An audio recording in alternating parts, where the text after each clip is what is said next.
জিতবো ইনশাআল্লাহ।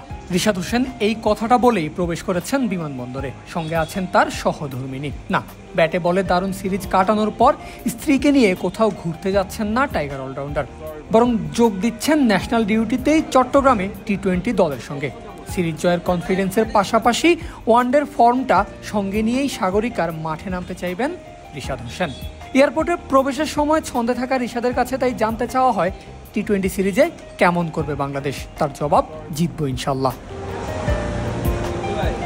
রিশাদের মতোই বল হাতে দারুণ ছন্দে আছেন নাসুম আহমেদও।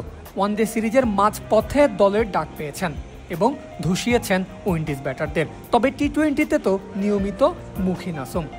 আমিরাত ঢাকার মতো চট্টগ্রামেও তার বোলিং ভেলকি দেখতে চাইবে দর্শকেরা।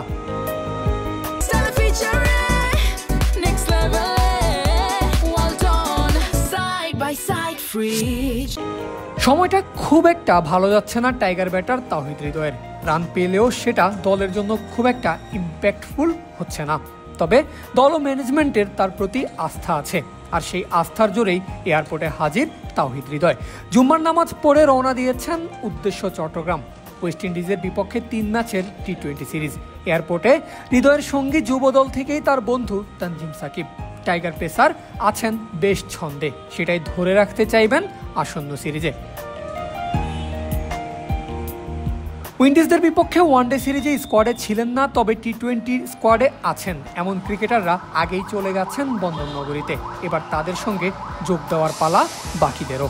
সেই তালিকায় সাকিব, হৃদয়, রিশাদের সঙ্গে আছেন 3 টাইগার কোচ। প্রথমেই গাড়ি থেকে নেমেছেন স্পিন কোচ মুস্তাক আহমেদ, এরপর পেসারদের বস শন টেইট।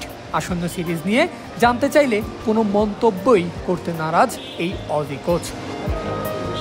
টিম বাসে নয়, বরং আলাদা গাড়িতে এসেছেন টাইগার বস ফিল সিমন্স। সেই পরিচিত শান্ত ভাবভঙ্গি হেড কোচের। গাড়ি থেকে নেমে নিজের লাগেজ তুলে সরাসরি প্রবেশ করেছেন এয়ারপোর্টে। জানতে চাওয়া হলেও সিরিজ নিয়ে করেননি কোনো মন্তব্য। শুক্রবার 3 কোচ আর 4 ক্রিকেটার উড়াল দিয়েছেন চট্টগ্রামে। স্কোয়াডে থাকা বাকি তানজিদ তামিম, নুরুল হাসান সোহান, মুস্তাফিজুর রহমান এবং তাসকিন আহমেদরা দলের সঙ্গে যোগ দিবেন আগামীকাল শনিবার।